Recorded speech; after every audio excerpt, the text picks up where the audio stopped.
just being able to help nonprofits to be able to prove their impact. And so last week we talked about this idea of solution-driven direction. This week we're talking about organization clarity. And so organization clarity is going to have everything to do with this thing that we've been talking about called the theory of change. And so when we were talking about the theory of change, we were talking about it in part, but now we're going to put it all together. So when we were talking about the theory of change, we were talking about looking at this needs assessment, looking at the problem, and then looking at the solution. And so we talked about those in individual sections and in parts, but now we're going to talk about them as a whole. We're going to put them all together. And so I think a great way to think about this is thinking about it as you're writing a story as a nonprofit. So when you think about, you can identify the problem, but you need the need assessment to be able to identify the problem, which is sort of like the introduction to a story. And then you have the solution, which is like the conclusion to a story. But how do you know your solution is actually addressing the problem that's identified in the community? How do you know your organization's solution is the actual solution for the problem that's identified in the community? And that is that body paragraph. That is that middle section that a lot of nonprofits, a lot of us really do miss. And so a lot of us, we have the beginning of the story, we have the end of the story, but we don't have the body paragraph. And this organization clarity, this looking at this theory of change as a whole is going to be able to write this unwritten story, finish out the story that's temporarily being written. And so that's what we're going to talk about today, finishing out this body paragraph. And so I think a great way to start this is to start out with this question. So what is one main problem in the community you are serving? And you might have heard me say that in past times. And so it's just a simple review because we are going through this all again as a whole rather than in part. So asking yourself, what is one main problem that the community is facing? So for example, for an organization I'm working for called, again, One Day at a Time, focusing on their office and addiction services, one of the problems they identified was opioid use. And so we actually condensed that and we synthesized that to be more specific. And so we said that it was 80% of overdose deaths are due to opioid use in Philadelphia. And so that is the very specific problem that this community is facing, that 80% of overdose deaths are due to the opioid use in Philadelphia. So that is the problem. And so you want to figure out for your organization in the community in which you're working, what is that main problem? And so that's level one. That's the surface level. So now let's go to level two. Let's go to this middle level, this middle ground level. You want to ask your organization, what is one cause of this main problem? What is one cause of this main problem? So for this organization that I'm working for, I asked them, what is one cause of this problem of 80% of overdose deaths are attributed to opioid use in Philadelphia? And for them, they said it was easy accessibility to opioids in Philadelphia. That's one of their causes of that main problem, was there's easy accessibility for really just participants and really just anyone that's living in that specific area in Philadelphia. And so that was their middle ground area or middle ground problem. But then we want to go one level lower. And so that was the middle ground level. And now we're going to go to the heart level. We're going to go to level 3. And so for level 3, you want to ask your organization, what is one cause of the problem that you just said was the cause of that problem? So confusing, right? And so to give you an example of that, so again, level 1 for that organization I was assisting was that it was opioid use. That was their level 1. Level 2 was easy accessibility. Now, level 3, again, is what is the problem or what is the cause of this easy accessibility? Well, one of the causes or the problems that they identified for easy accessibility was peer influence, peer-to-peer mentorship, peer pressure, human context. That's one of the things that they identified as this heart problem. And so that was level 3. So you have level 1 being opioid use, you have level 2 being easy accessibility to opioids, and then you have level 3 being human context or peer influence or peer pressure. And so after that, ultimately, I think you want to ask your organization this: how would your organization know that the problem was actually being addressed by the solution? How would your organization know the problem was being addressed by the solution that you provide? And a lot of times when I ask that, a lot of organizations will say, well, because people told me, or because I think we are, or I feel that we are, or I have a testimonial from someone. All those are great. All those are very strong. But when it comes to funding, funding isn't about just going off of your word. Even though we are very intentional, even though we are very genuine, people want something a little bit more, or funders want something a little bit more than just on our word. And so rather than just going off of what we say or what we feel, or even what our participants say or what they feel, we want to go off something else. And that causes or calls for statistics. And so how do you know that your problem is being, or the problem is being addressed by your solution? Well, you're looking at statistics. And those statistics, another name for that in the evaluation world is just called indicators. Indicators are measurements, and you'll hear that term a lot. Indicators and measurements are indices. And so all those are is just simply pinpointing how well your organization is actually addressing the problem. Indicators are just simply how well your organization is addressing the problem. And so what I did for this specific organization is I did just that. And so for each level, I was able to create the indicators or measurements or indices for their program. So let me give you an example of what I'm talking about to be very specific. So when it came to this level 3 of human context or peer influence, I was able to look up a peer pressure scale, if you will, or a peer influence scale. And so a part of that scale is looking at number of participants that have family members or have friends that use opioids. Because if their family members or their friends use opioids, then there's a higher probability or higher likelihood that they will use opioids. And so then you continue and you look at the level 2, which was easy accessibility to opioids. And so one of the indicators we were to come up with is number of participants that believe that they have easy access to opioids within their community. And so that looks at the perception of the people that you're serving. And then lastly, looking at level 1, that top level, we were looking at, well, not only just number of participants that use fentanyl or use heroin, but no, you can even look at number of participants that had to have naloxone administered to them, or number of participants that had to be and had to have naloxone administered to them by an EMT or the transportation or the hospitals, or that they had visited into an emergency department because of an overdose with an opioids and in those specific areas.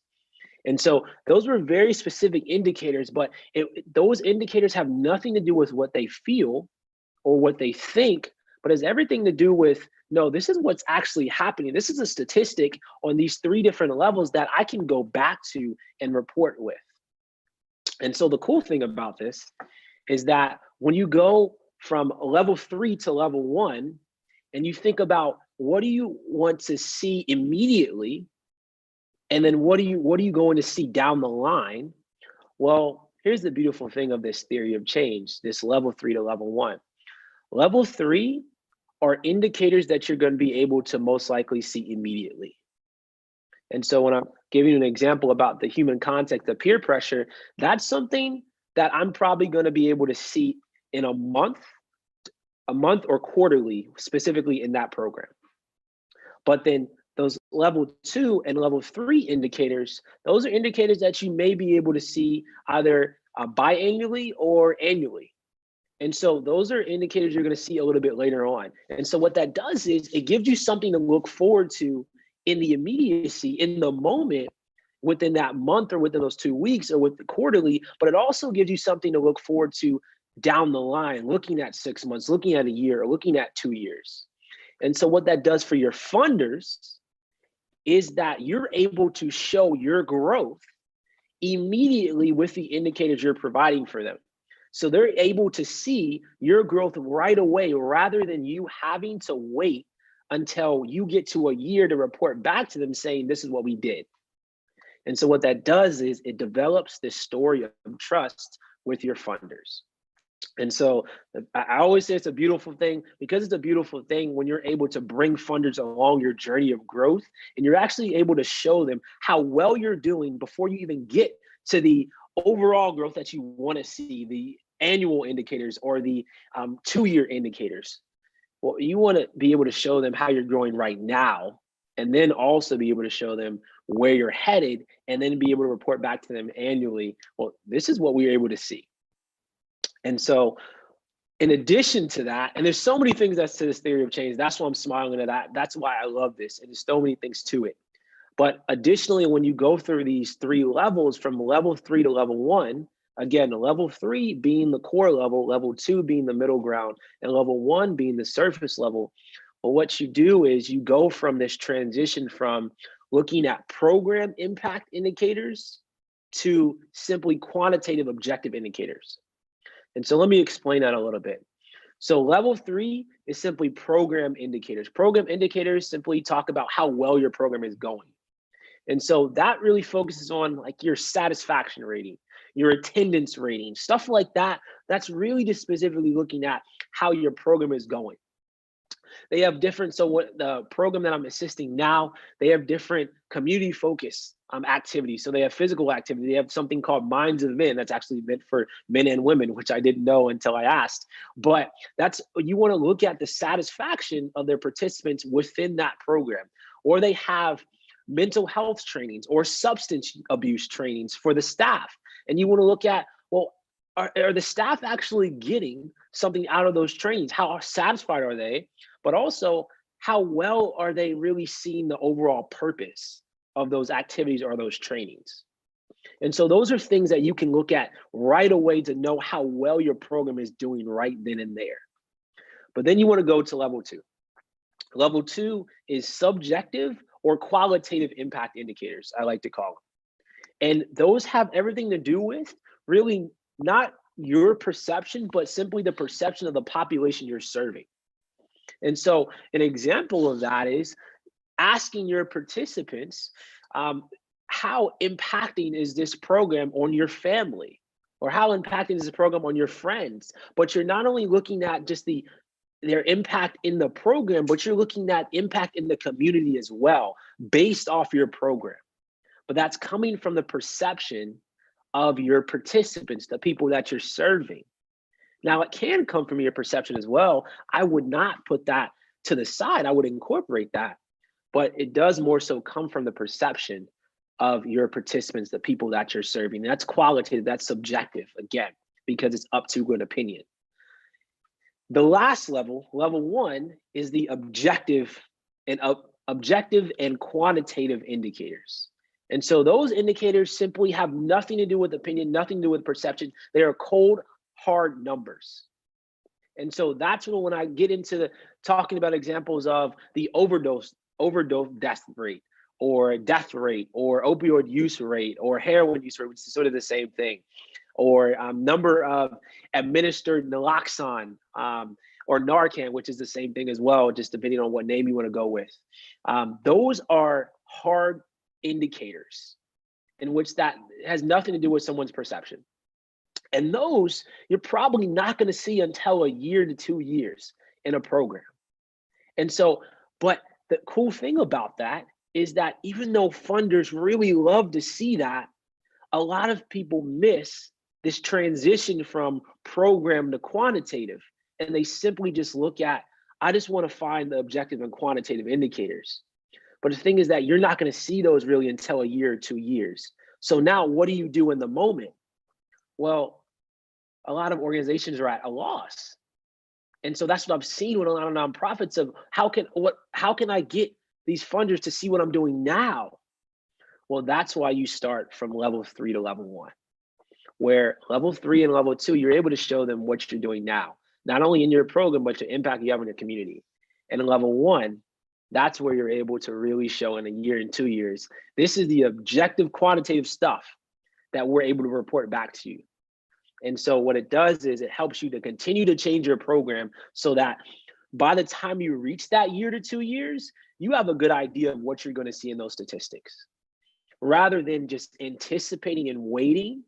You don't have to do that because you're growing in these program indicators and you're growing in these subjective and qualitative indicators along the way within that year until you get to these annual indicators, objective indicators, and you're able to report back, hey, this is what we did and this is how we know we are impacting. But you're able to, again, report this change along the way. And that's why I love this theory of change, because this theory of change helps nonprofits to take a funder or financier from beginning of a story to the end and to fill in the gap so there is no question. So that when you guys go to a funder and they ask you, how do you know your solution's addressing the problem? What you can do is pull up this theory of change and say, this is how we know. This is our theory of change model. We have tested it out. It is no longer theoretical. It's actually become empirical because we've been doing this for a year. We've been changing it over and over again, and we have hit these statistics that we set out for. And so what's going to be happening in this ODAT and this one day at a time program that I'm assisting now is that we are creating their actually theory of change model. Actually, we just created it. And so we are going to be testing it out throughout this year. We're going to be seeing, is this the impact that you're actually having? And so it's pretty neat that they were able to see that through this theory of change model. Oh my gosh, this is what we can focus on. And they had direction. And so what I'm going to do is actually get them on and talk and get them to talk about their feelings of this theory of change model, hopefully next week. But if not that, then it's going to be the week after. And so again, the beautiful thing of it is that they're able to see their change, but within a year's time, they'll be able to see their objective and quantitative indicators. And that is why I love this model. The last thing I'll leave you with is this. Where do you start? Maybe you as a nonprofit do not have the capacity to focus on every single program. And what I mean by that is every single program can have its theory of change. Every problem that you're addressing should have a theory of change. Every problem that you're addressing should have a theory of change, the very things that I've talked about, which means that your programs are going to be addressing different problems, which means that all your programs, again, are going to have different theories of change. And so how do you tackle that without having that overwhelming feeling of, I am going to try to address each and every problem at the same time with all my programs? Well, that is what we're going to talk about next week. Where to start. Going from one program to one team to one organization. And we're going to talk about this thing called the one thing. And it was actually a book that my wife introduced to me. And so, yes, I learned a lot from my wife and it's amazing. But that was something I was able to learn from her and to implement it in our approach of helping this organization and actually multiple organizations that we've been assisted with or assisting in. And it's been very beneficial to them. And that's what I'm going to share for next week. That is the end of this time. And I am now open for any questions that you guys have. Hey, Jameson, it's Rolanda. So if I have missed your prior classes, do I need to go back and catch up with all of those so that this class makes sense to what you've already previously given? Or is this pretty much standalone if I missed those other classes? So what I have recorded all the other classes. So what I can do is, do I have your email? Yes, you do. Okay, then what I will do is I will make sure that you have all those videos because I have them all saved. And so I can send those to you. And at the same time, I can also, we can schedule a consultation as well to really be able to figure out where we can start for you. So both those options are open. I would love to schedule the consultation. That would be great. And then also, if I could get the email so I can catch up, or do you believe that the consultation itself will catch me up and there won't be a need to review the email? The consultation will probably catch you up. And so I put my website in the chat. So www.focusgrants.com. Okay. And so if you go there, that's where you can schedule the consultation. Okay, sounds good. Awesome.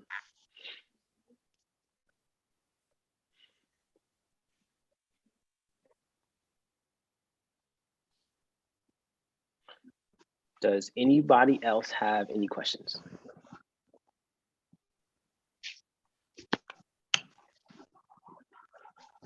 None from me today, Jameson. Oh my gosh, what? I'm surprised.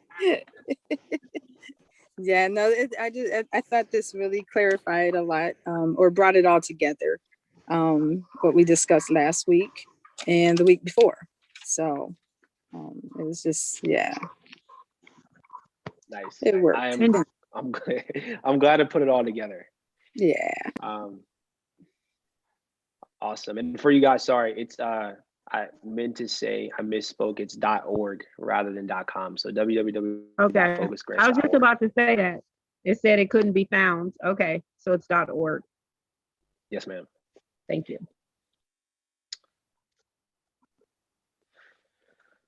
Awesome. Well, I will make sure to, again, send this email out with this video and any attachments that I have that I did not share with you guys. And we'll be back next week talking about what is the one thing.